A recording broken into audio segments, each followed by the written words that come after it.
Seventh class. आज हम अपना नई एक्सरसाइज स्टार्ट करने से पहले वो टैक्स यानी कर से संबंधित है। तो सबसे पहले मैं थोड़ा सा आपको टैक्स के बारे में बता दूं। टैक्स क्या है? प्रत्येक राष्ट्र के द्वारा प्रजा के हित में, यानी जो भी प्रत्येक देश है और आम जनता के लिए जैसे अनेक कार्य जो सरकार द्वारा करे जाते हैं, जैसे देश की सुरक्षा हेतु सेना का रखरखाव, सड़क पुल, नागरिकों की चिकित्सा, शिक्षा आदि की व्यवस्था। उक्त कार्य हेतु धन की आवश्यकता होती है, तो सरकार इस धन का संग्रह कर लगाकर करती है। तो जो भी राज्य या जो भी आपकी राष्ट्र है, राष्ट्र पूरा देश, राज्य जैसे कि हम उत्तर प्रदेश राज्य में रहते हैं तो ये हमारा राज्य है। राज्य द्वारा जनता से कर ना लिया जाए तो राज्य के कोष में कोई धन नहीं होगा और राष्ट्र या राज्य को अपने उत्तरदायित्व पर ये सारे खर्चे वहन करना असंभव है। अब जो सरकार हमसे टैक्स लेती है तो उनका क्या प्रयोग करती है? वो सड़कें बनाना, पुल, बांध और जो सरकारी स्कूल जितने भी आप देखते हैं, सरकारी भवन होते हैं, उन सब पर जो भी खर्चा आता है वो इस टैक्स द्वारा पूरा किया जाता है। अब जो कर होता है वो बच्चे, कर के आपके दो प्रकार होते हैं। एक होता है डायरेक्ट टैक्स और एक होता है आपका इनडायरेक्ट टैक्स। तो जो सरकार द्वारा किसी व्यक्ति अथवा समूह पर लगाया गया जो कि उसे सीधा प्रभावित करता हो, वो आपका प्रत्यक्ष कर कहलाता है। जैसे कि मान लीजिए आप टैक्स दे रहे हैं तो आप किसी व्यक्ति पर, है ना, डायरेक्ट,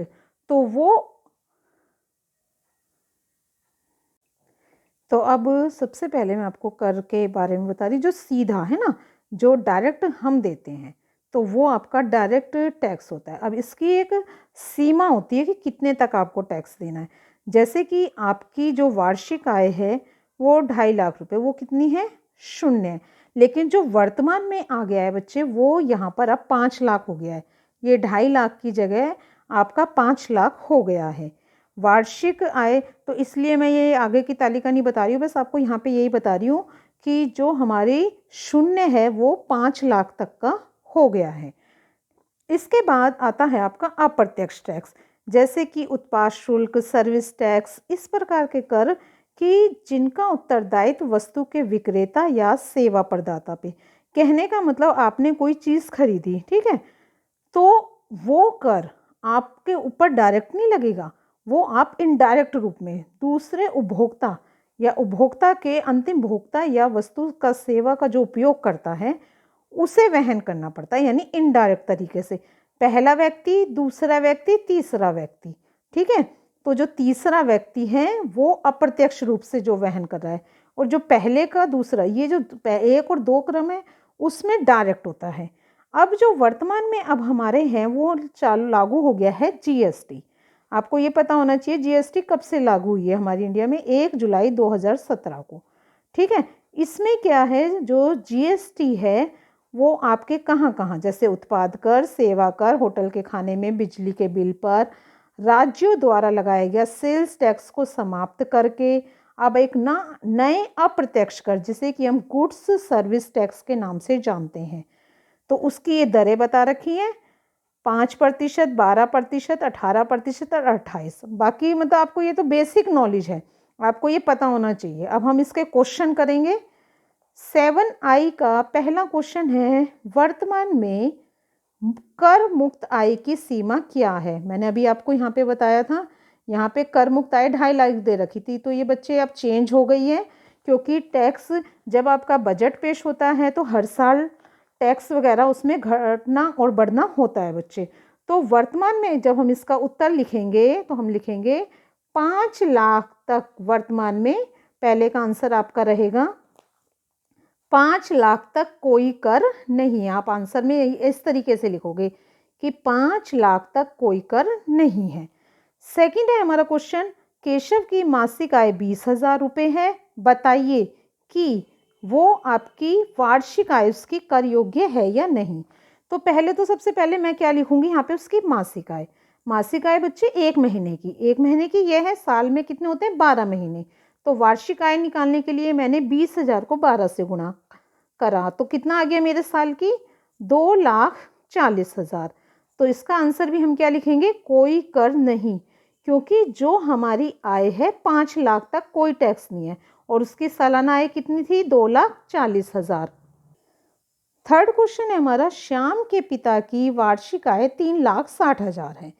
यदि 2.5 लाख रुपए तक की आय कर मुक्त है तो 5% की दर से उसे आयकर कितना देना होगा।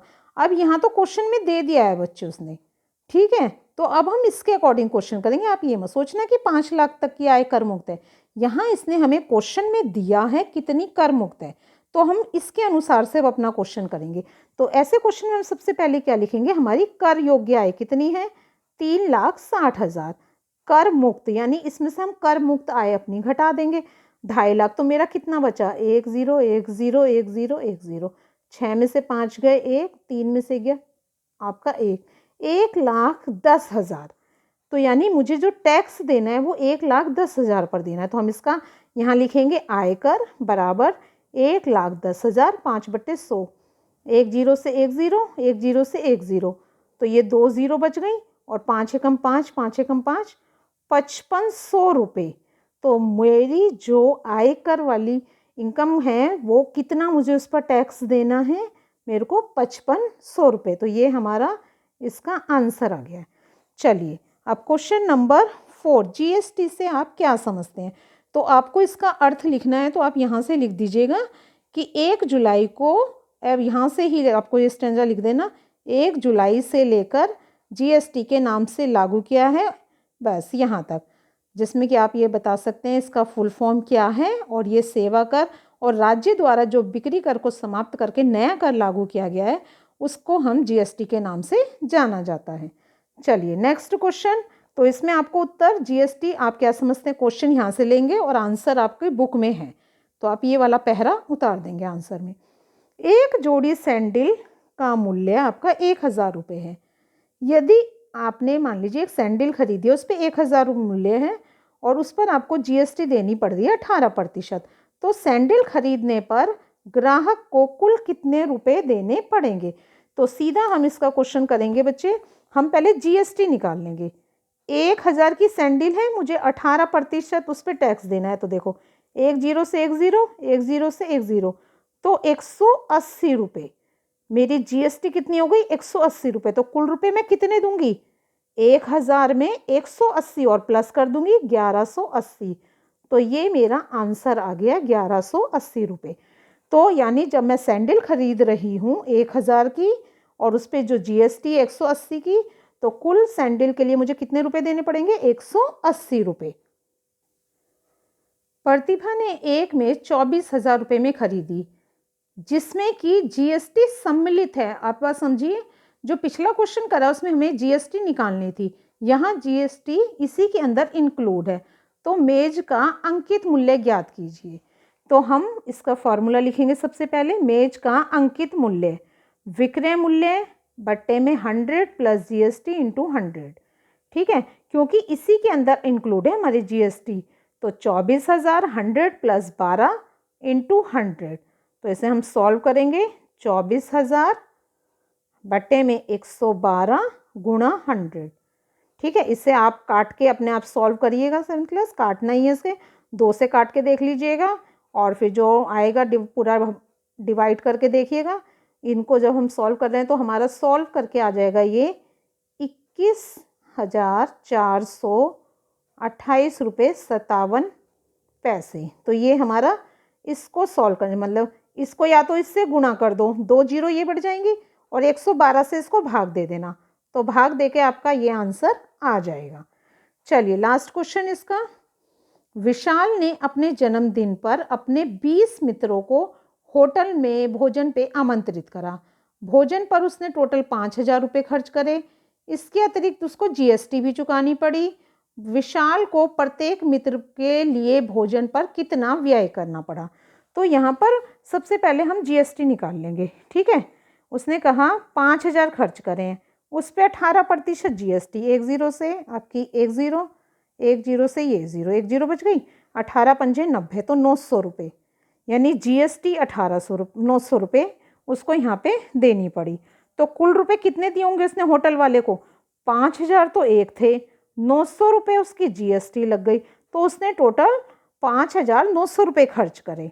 ठीक है, उसके बाद उसने ये कहा है कि 20 मित्र, ठीक है, यदि मान लीजिए एक मित्र पर हमें निकालना है, टोटल मुझे पता है इतना खर्च हुआ है 20 पर, तो हमें प्रत्येक मित्र का यदि खर्च निकालना है तो हम क्या करेंगे, 20 से इसको भाग दे देंगे, 0 0, 2 से काट दो, 2 चौक, ये आपका यहाँ से हो जाएगा 2 दूनी 4, ठीक है, एक बचा, 2 नीम 18, और वहाँ से 18 में से एक आपका 0, 2 पंजे 10, तो यानी एक मित्र का खर्चा कितना बैठा उसका, 295 रुपीज़।